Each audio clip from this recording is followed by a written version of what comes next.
Praise the lord. ఎలా ఉన్నారు? ఒకరిపై ఒకరికి మనస్పర్ధలు వచ్చినప్పుడు మన కుటుంబంలోనో మన ఇరుగు పొరుగు వారిలోనో మాటకు మాట అనుకుంటూ గొడవలు కొట్టుకోవడం, ఒకరిపై ఒకరు అరుచుకోవడం, గాయపరుచుకోవడం, ఆఖరికి ఒకరిని ఒకరు చంపుకోవడం వరకు ఘర్షణలు జరుగుతూనే ఉంటాయి కదా. చిన్న గొడవలు పెద్ద పెద్ద వివాదాలకు దారితీస్తూ ఉంటాయి. అలాంటప్పుడు అనిపిస్తుంది, వీటి కోసమా మనం కొట్టుకున్నది అని. అలాంటి గొడవలు మనస్పర్ధలు మనకు ఎదురైనప్పుడు మనం వాటిని సమాధానపరుస్తున్నామా, లేక వాటిని ఇంకా పెద్ద చేస్తున్నామా? అసలు మనం ఎందుకు సమాధాన పడాలి అని కొంతమంది అనుకుంటూ ఉంటారు.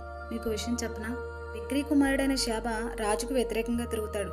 దావీదు రాజు నుండి ఏ ఉపయోగం లేదు, ఏ విధమైన స్వాస్థ్యము లేదని ప్రజలకి తప్పుడు ప్రచారం చేస్తూ ప్రజల్ని తన వైపు తిప్పుకుంటాడు. అయితే దావీదుకు ఆ విషయం తెలిసి షేబను పట్టుకోవడానికి మనుషుల్ని పంపిస్తాడు.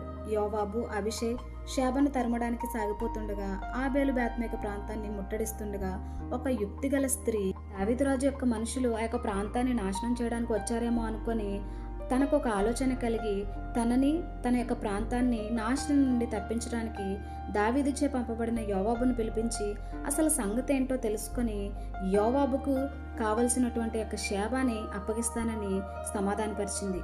షేబ దొరికేంత వరకు ఆ ప్రాంతం ఎదుర్కొనవలసిన నష్టం జరగకుండా సమాధానంగా ఉన్నదంటే అది కేవలం తెలివిగా ఆలోచించినటువంటి ఆ యొక్క స్త్రీ వలనే.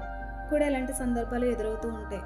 కొంతమందిని చూస్తూ ఉంటాం కదా, ఎవరైనా ఇద్దరు గొడవ పడుతూ ఉంటే వాళ్ళని సమాధానపరచకుండా వాళ్ళని ఇంకా ఇంకా రెచ్చగొడుతూ ఉంటారు.